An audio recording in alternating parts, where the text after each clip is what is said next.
Hello there, this is Algebra 1, Chapter 3, Section 2, Solving Linear Equations by Graphing.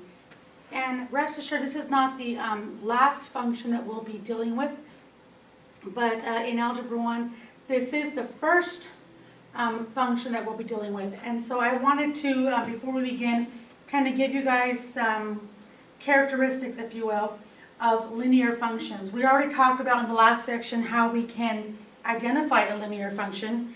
And so now I want to talk about what we call the family of linear functions.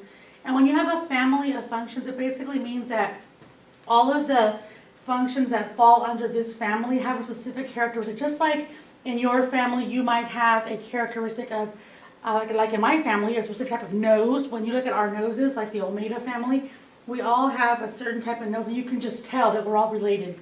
And that's kind of what's happening with linear functions.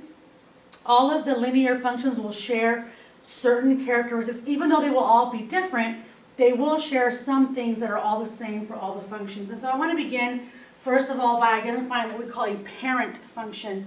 And the parent function is basically the most basic linear function that we have. And so that function, because we're using function notation, and you recall from previous lessons that we use f of x equals x, but I don't want you to get too scared by that. It's also known as y equals x. In other words, f of x and the variable y are pretty much the same exact thing. They're just different notations, so don't get scared by that. What type of graph are linear functions? All linear functions will look like lines. That's why they're called linear.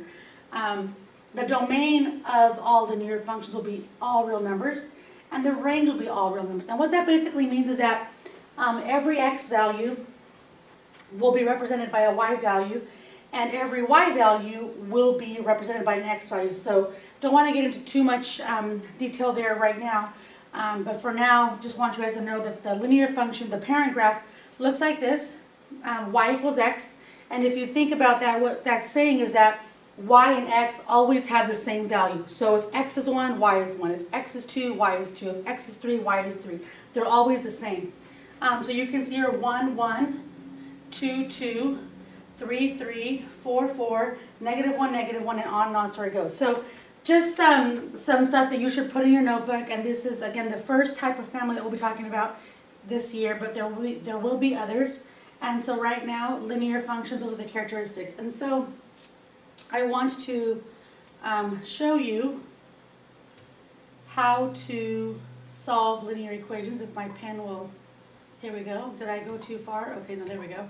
Okay, so what is a solution of an equation?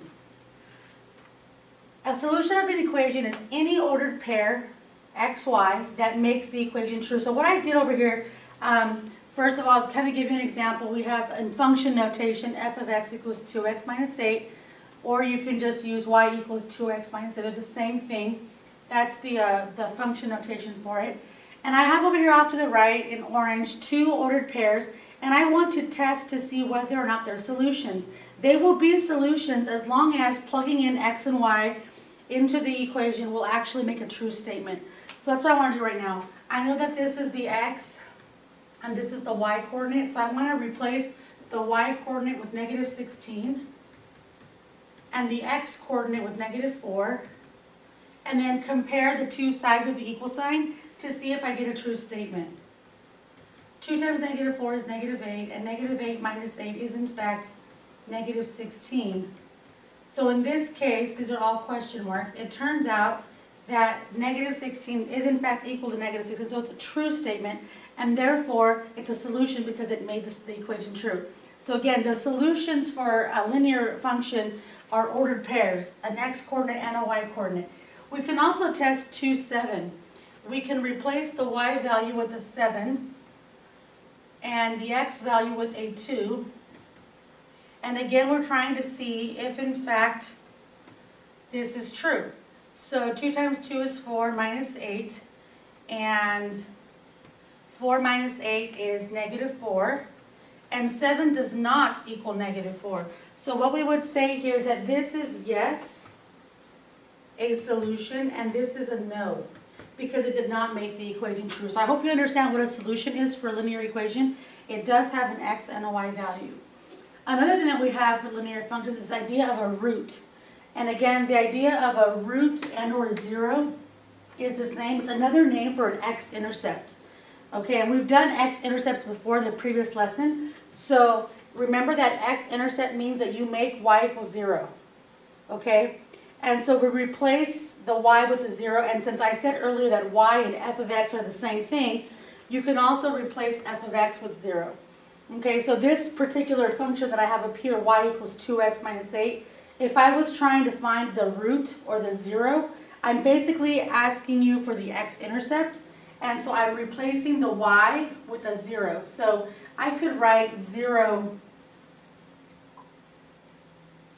equals 2x minus 8, because usually the y is on the left, but it doesn't really matter which direction you write it in, but the point is to replace the y with a 0.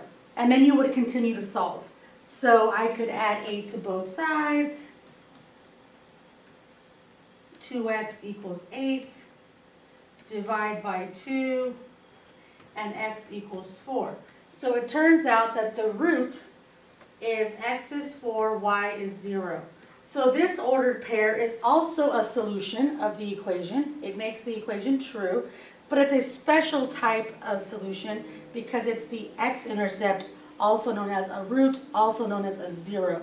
So it's very important that you understand those different names. We say that 4 is the x-intercept, which is the same thing as saying that 4 is the solution to the equation 2x minus 8 equals 0. It's also the same thing as calling it the root of 2x minus 8 equals 0. And it's also the same thing as calling it the 0 of f of x equals 2x minus 8. They're all pretty much the exact same thing. So solution, x-intercept, root, 0, all have the same meaning here. So just make sure that when they're asking you for a root, that you don't get panicky and think, what's a root? It's the same thing as looking for the x-intercept. Okay, so now we get to actually do some examples here. So here we go. There are two methods to solving these equations, and the first method I'm going to show you is probably the easiest method, and it's the algebraic method, and you kind of already know how to do that. It says here, solve each equation. So solve algebraically. They already replaced my y with a 0, so all I have to do is solve for x. So I get 2 equals 1/3 x, and to get rid of the 1/3, you can divide by 1/3, or multiply by the reciprocal of 1/3, which is 3 over 1 on both sides, which is a lot easier in my opinion. So 3 times 2 on the left is going to equal 6. And on the right, the 1/3 and the 3 are going to cancel, and you're going to get that x equals 6. Okay? So the solution in this case is 6. Now another method, so this is the algebraic method. I just want to clarify here. This is the algebraic method. And you can see from my part B over here that I've already got set up that you can also solve this by using a graphing method, which is why I have a graph over there. Okay, so to solve by graphing, we're going to basically first make sure that we write the equation with the 0 instead of the -2. So the first thing you want to do is to make it all equal to 0. So I'm going to add 2 to both sides, giving me 3x plus 3 equals 0. So now it looks a lot like part A, if you will. But then how do we graph this little guy? We probably learned before. Right now the function that I'm looking at is basically y equals 3x plus 3. Okay? So I'm looking for the x-intercept. I'm looking for the place on the graph where the line crosses the x-axis. But how do I actually graph the line? You can graph any line by using 2 points. It doesn't matter what 2 points you pick, but you do it by picking any 2 points. So I'm going to go ahead and pick like -2 and +2. You could even pick 0 if you wanted to. Let's just pick 3 points. Why not? It's always a good idea to pick a negative number, a positive number, and 0. So what we're going to do is we're going to plug -2 into the equation. So I'm going to get 3 times -2, which is -6. And -6 plus 3 is -3. Then we're going to plug in the 0. And we're going to say 3 times 0 is 0. And 0 plus 3 is 3. And then we're going to get 2. So 3 times 2 is 6, and 6 plus 3 is 9. And we're going to graph this. Now I can already see that the 2, 9 here is a little bit big for my graph because I don't have y all the way to the 9. So I'm just going to graph the first 2 points. But here we go.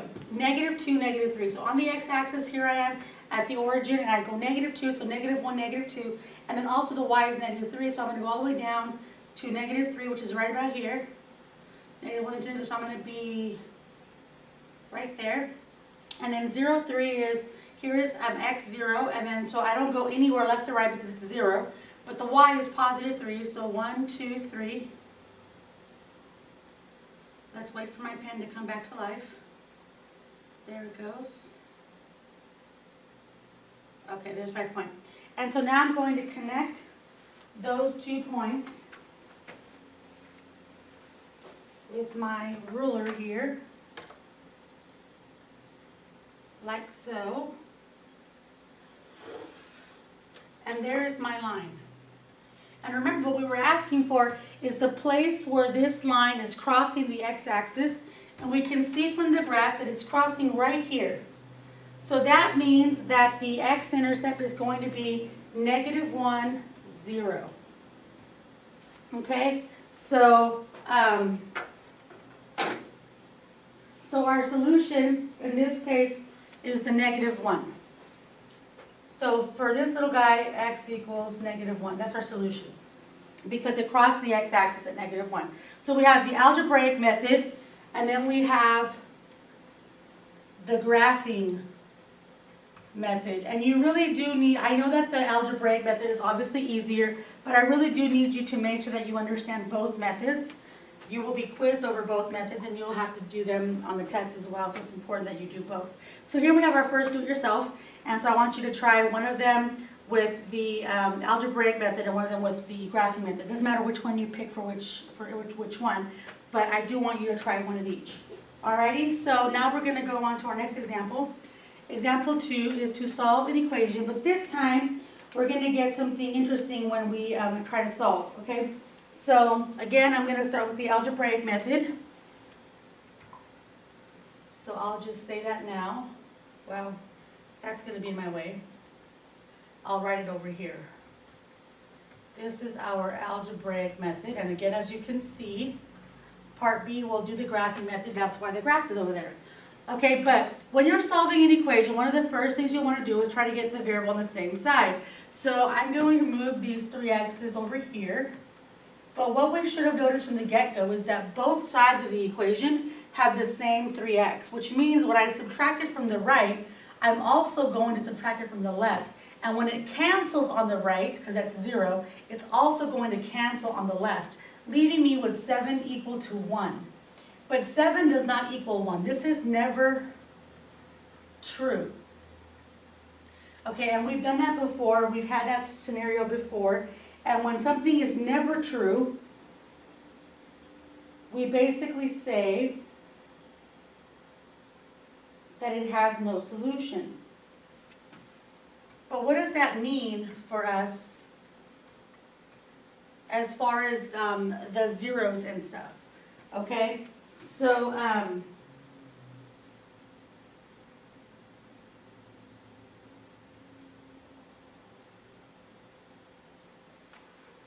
okay. So what this basically means when it has no solution is that this graph has no x-intercept.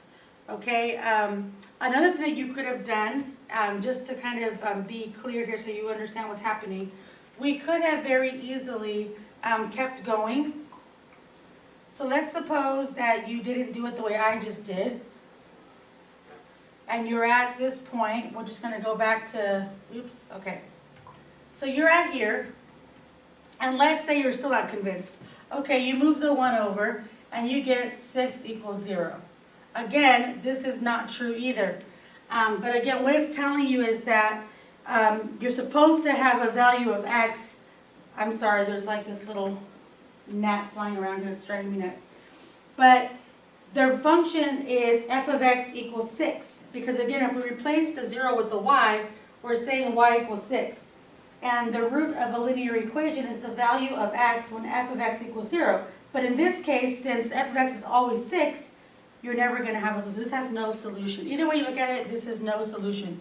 And to make it more clear to you, it's actually easier to show you this scenario with a graph. So we're going to go over to that next, do the graphing method, because then you will see what I'm talking about.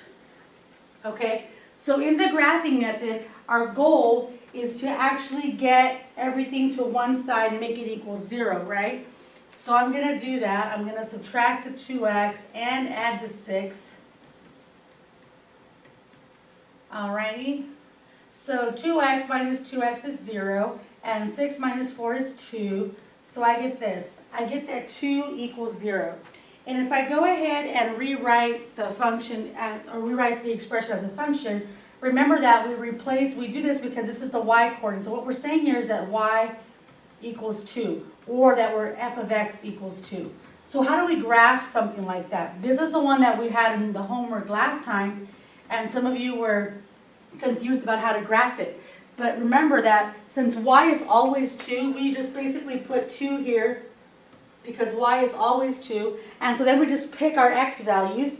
So you can pick whatever you want, -3, 0, maybe a 2. Again, I'm picking negatives, zeros, and positives, and then I graph it. So -3, 2 is going to be -1, -3, 2 is right about there, 0, 2 is right there, and 2, 2 is right here. When I connect those points together, my graph is going to look like a horizontal line, as it should, because we talked about that in class last time. There's my line. And so if I were to ask you, where does this function cross the x-axis? It never crosses the x-axis. So again, you have that situation from part A where 2 does not equal 0, okay? And because it does not equal 0, then this is no solution. But now you can at least see how that would work out with a graph as opposed to just doing it algebraically. Okay, so now I'm going to have you try one on your own here. And again, they both should turn out to be no solution. But again, I want you to try one just doing it the algebraic method and one using the graphing method. Okay, the last example we're going to do has to do with estimating. Alrighty, so it says here, Emily is going to a local carnival. The function m equals 20 minus 0.75r represents the amount of money m, so m represents the amount of money that she has left after r rides. So r is the number of rides. And apparently each ride is 75 cents. So she starts off with 20 bucks, and every time she gets on a ride, they're subtracting 75 cents. So it says find the 0 of this function. And again, we said before that don't get paranoid or scared about the whole word 0. What we're really asking for here is the x-intercept. Describe what this value means in this context. Okay, so how do we do that? Well, the first thing you want to do is basically try to get some table of values to graph your function. Now, I've already graphed it for you, but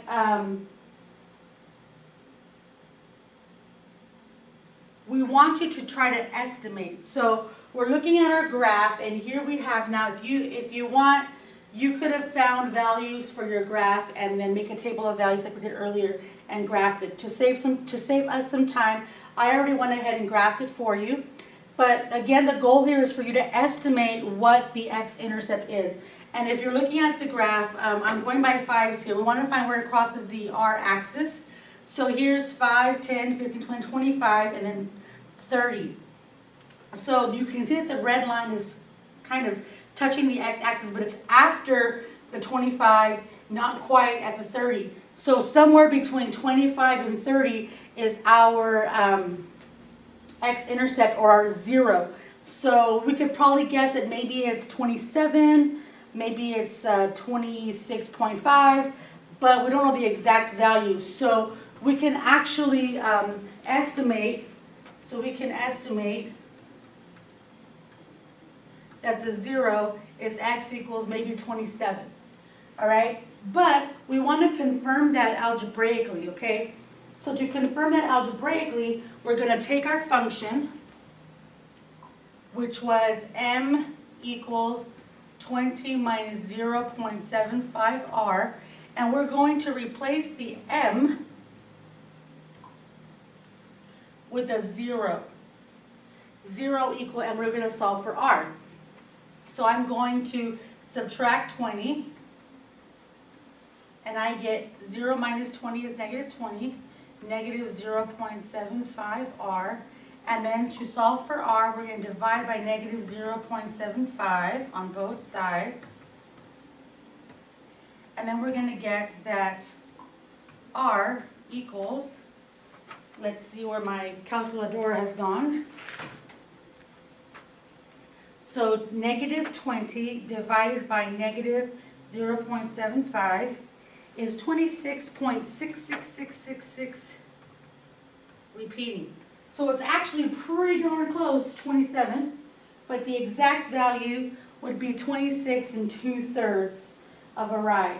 Alrighty, so it says also not only for us to find the value, so it's good to know that we could estimate it from the graph, and then we can find it algebraically to confirm our estimate, and we were right on the ballpark.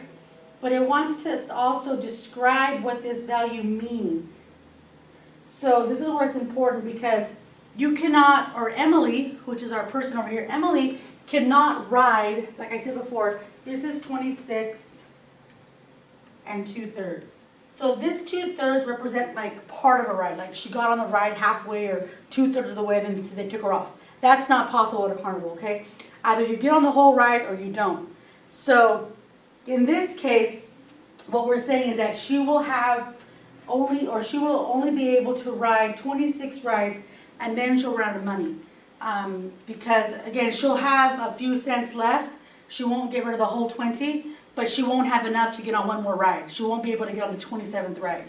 So that's what it means in the context of the problem. So now I want you to try this little guy, and then once you've done this, you will have completed your notes for this lesson, and I will see you in class, and thank you for watching.